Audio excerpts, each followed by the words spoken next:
Welcome back here to the Glenville State University Athletic Department. We're here in the Waco Center this afternoon, and this segment of the Coach's Show features head volleyball coach Keven John. Coach, thanks for joining us here this afternoon. Another eventful weekend. A lot of volleyball. Chucked in 4 matches up at the Lock Haven tournament up there, up on the West Branch, up there in the valley, and came out of there with 3 wins. What are Juville beat Juville, split with Juville, and defeated Lock Haven and Lake Erie. What's some takeaways from the weekend? Well, obviously, I mean, we're happy with 3, but we would have liked to have gotten 4. Here's the deal about that weekend. I mean, we were playing well. Things were going really well. We started feeling ourselves a little bit too much. Like we were getting a little too excited about ourselves, I think, over the weekend. Let that one slip away against Uville. And I think we're going to learn more from that one loss than we did from any of the 3 wins we had over the weekend. The women got together and had a little team meeting after that one, talked about what the kind of team they decided they want to have as far as effort and putting forth everything they can in every single match from every position, from the bench to someone playing 6 rotations. And we came out and we were a whole different team in that last match against Lock Haven, and I think it showed. So I was tickled with the weekend. I think we progressed a lot. We polished things up. Every position, like I said, got more excited about being part of the program and being part of the winning, and it was exciting to be on the bench after we came back for that 4th match and won that one. So very exciting, and we talked last week about with the D&E tournament, so much more height and length and what that was doing defensively, how that spearheaded some of the early success was blocking off them angles, and people just couldn't get this. You talked about the offense and you said it's going to come. You saw glimpses of it this weekend.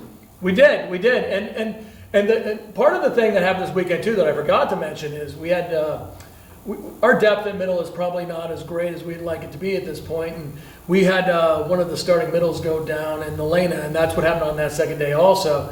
And we had to make up for that by throwing some other people into positions that they're not necessarily comfortable or used to playing. And they came through really, really well.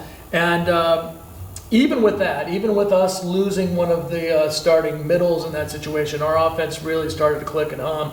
And we can only wait to see what's going to happen when we throw Elena back in that spot and see how that offense starts rolling even more with her on there. But basically, we were holding other teams like crazy.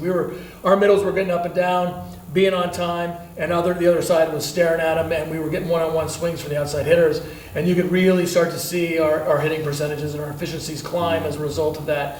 And you got to really take your hat off to Kasha. Yeah. Kasha, who just came unglued and had a great weekend. Yeah. I think you certainly saw how special a player she is, and she's coming in, with the second in the country now, right? With efficiency, I think Lex was sharing with me, and got Player of the Week in the league. Yes, so we had a whole stretch, which is not typical for a middle. It's more kind of specific to our kind of offense and what we like to run. But we had one run where we ran her 6 or 7 straight times where she got 6 or 7 balls in a row as a middle hitter, and that it's not typical. It's not usually what happens. Yeah. And as soon as that happened, it was over as far as the defense on the other side. They couldn't keep up with what we were doing. Once they realized we were just going to keep running that middle, they had to start committing to her and putting 2 or 3 blocks in the middle of the court. Suddenly, then when we spread it to the outsides, wide open swings, and it's everything hinged off of what she did. And the other great thing that she did that isn't typical for a middle is we had her playing 6 rotations for us, and she contributed a lot to defensively and serving also over the weekend. So she was kind of the linchpin of what we did.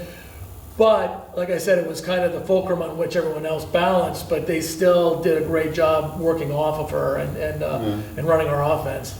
We're talking about the efficiency with the hitting percentage, but they were keeping the ball alive. It looked like the dig statistics were solid, and the setters were really laying the hitters up there and get some good spots.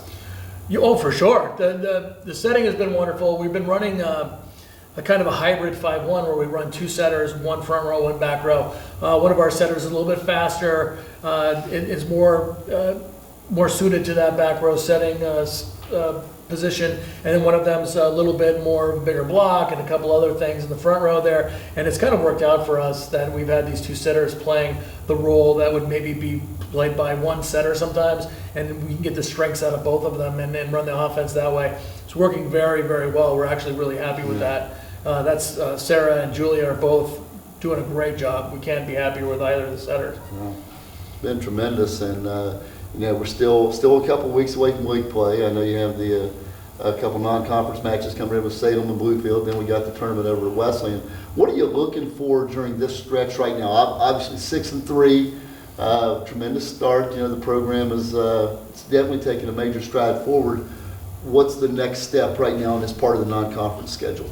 Well, we want to shore up our starting lineup, make sure that we understand what we have, what all the pieces of that, how it works going into the conference tournament. And we still have a few loose ends that we're trying to tie up and see who fits where and what might be the best version of this thing. But the other thing is too, we'd like to be on a flexible lineup wherein if we're playing against a bigger team, this lineup makes sense. If we're playing against a team that likes to do this lineup makes sense. We'd like to be able to both impose our will as a program, but also be able to be flexible and game plan for teams and be able to take them out that way also. So we want to be able to dominate as well as be able to attack them strategically.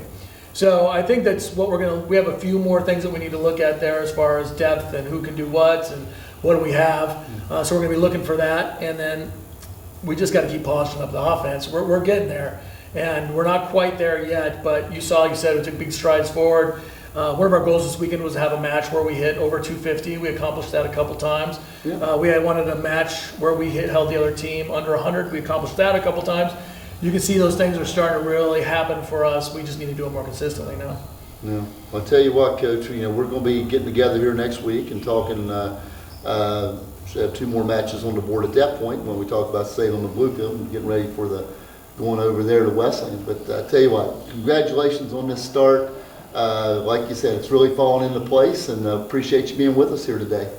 Thank you. Thank you very much. Appreciate it, Coach, and thank all of y'all for joining us today. And again, Thursday night will be the non-conference match here with Salem. Come on out to the Waco Center. We'd love to have you.